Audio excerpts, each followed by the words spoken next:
Jibo Rojava payitaxtçı hevalime Salih Süleymani ve Geçedanan Bemere Parvebeke Gelo Rojava payitaxte İro Çiheye Salih emlite gudaritkin. Rojbaş Melahat Uluç İro 23 Cotmeheye emdisa Geçedan u Rudanên Dawî payitaxtan Kareva hemberiwanın ez dixwazim bi Rojava Serokomar Abdullah Gül ve dest pê bikim. Abdullah Gül ve İro Qasra Çankayê mêvanê xwe bi ezmîne. Mêvanê wiya serokê Kayayên Konfederasyona Kayayan û Mixtaran yek ji balyozê Japonyayê Yukotu Koyoyî bi ezmîne û li Qasra Çankayê kabul bike. Em niha jî Rojava Serokvezîr Recep Tayyip Erdoğan binêrin. Recep Tayyip Erdoğan ve îro biçe Kosovayê û Priştîneyê û Prizrenê ve li Priştîneyê balafirgeha Priştîneyê veke û wê derê beşdarî çend civînan bibe. Xeyneviya jî û wê derê welatiyên Tirkiyeyê ziyaret bike û jêwir ji piştre vegere welêt. Em niha jî Rojava Serokê Giştiyê CHP Kemal Kılıçdaroğlu binêrin. Kemal Kılıçdaroğlu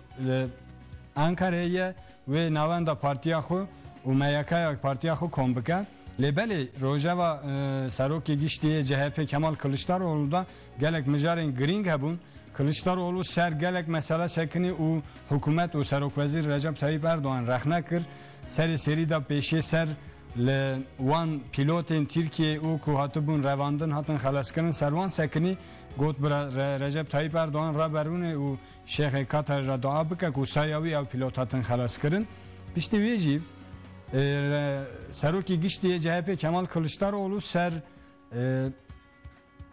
van mijarên dawî ê rojhilata navîn pêk tên sekinî û got Türkiye reşkujiyê û terorê îthal dike. Bêçima du roj berî niha daxuyaniya hevserokê PYD Salih Müslüm hebû ku têbîra we ew kurî wî li şerê hemberî El-Qaîde û El-Nusrayê da şehîd ketibû û hevserokê PYD Salih Müslüm pirsîbû gotibû ew goleya ku kurêm kuşt ji aliyê kê hatibû dayîn. Serokê Giştiyê CHP Kemal Kılıçdaroğlu ser wê sekinî got ew goleya kurî wî kuşt ji aliyê Tirkiyeyê çû hatibû dayîn. Bêçima û Tirkiye destekê dide wan komên çekdar ên li Sûriyê dijî hikûmeta Esed şer dikin ser wê sekinî bû. Em niha jî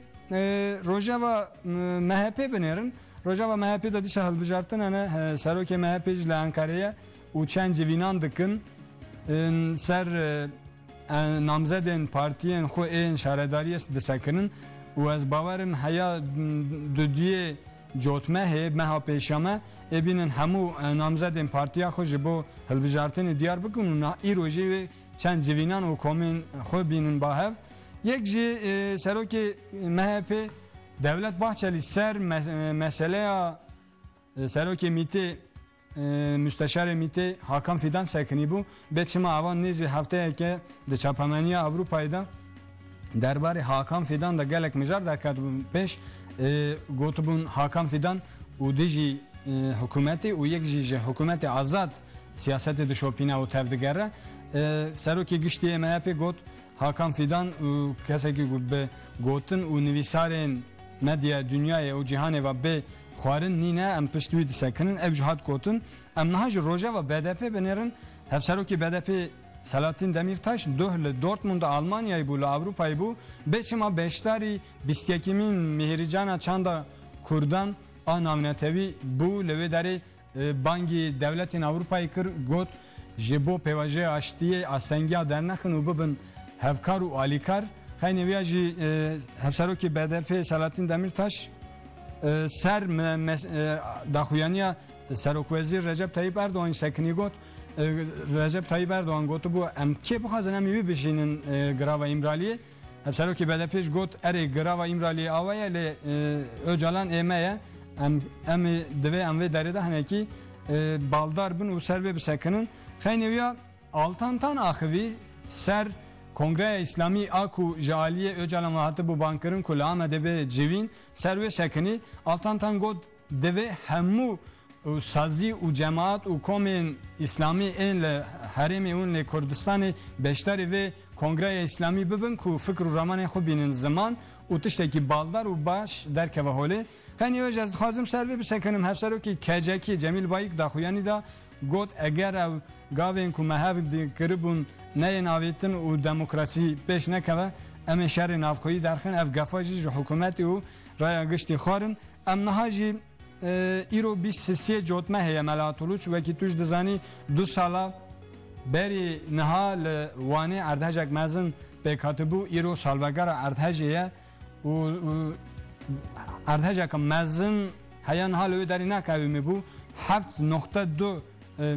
dereceye li wê derê erdhej pêk hat û nêzî 64 kesî mirin jiyana ji destan ji erdhejê da û 2000 zêdetir kes û xanî û ban hilweşiyan 6000 insan zêdetir kes birîndar bûn ji wê erdhejê de hê jî birînên wê erdhejê nehatine pêçandin û hê jî hin kes baraka û xaniyên û konên destçêkirî da dijîn û wekî tu jî dizanî heya niha nêzî çend meha hin malbatên ku ji bo wana xanî nehatibûn çêkirin ketibûn girêva birçîbûnê awan ji hêj dewam dike pêşama zivistana lêbelê hêj birînên erdheja Wanê nehatiye pêçandin em ya jî bi bîr bixin careke din jî encamên vê erdhejê bi bîr bixin nêzî 64 kesî jiyanak ji dest da bû û 6000 kesî zêdetir kes birîndar bûbûn û 2000 mixan û van jî bûbûn enkaz û hilweşiya bûn em niha jî ji werzişê sernavekî giring û dawî were parve bikin îro çarşema û tîmên ji bo Lîga Şampiyonan maçî pêşbirkên Sisiyan dest pê dikin Galatasaray wê îro dekeve hemberî tîma Kopenhagê tîma Danimarkayê Kopenhagê wê li stada Olimpiyatê bên hemberî hev û wekî tê zanîn Galatasaray koma deyê da berxwe dide xeynî wî ez tişekî dîş parve bikim ji werzişê pêşbirka derbiyê av navbera Galatasaray û Beşiktaşê de bûyer derketibûn ev pêşbirk hatibû talokkirin û gelek encam lê hatibûn dayîn lêbelê yê bahata yani alê avayê ki fermî ji rayedarên sporê û werzişê bahata diyarkirin duh ev pêşbina encama wê pêşbirkî hat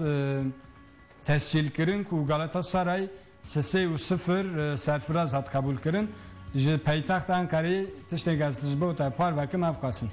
Berê Salî Süleymanî em gelekî spas dikin rojeva payextext û sernavên girîng Salî Süleymanî bi me re parve kir niha jî ji bo beşa duyem em ê dîsa berê xwe bidin manşetên rojnameyan.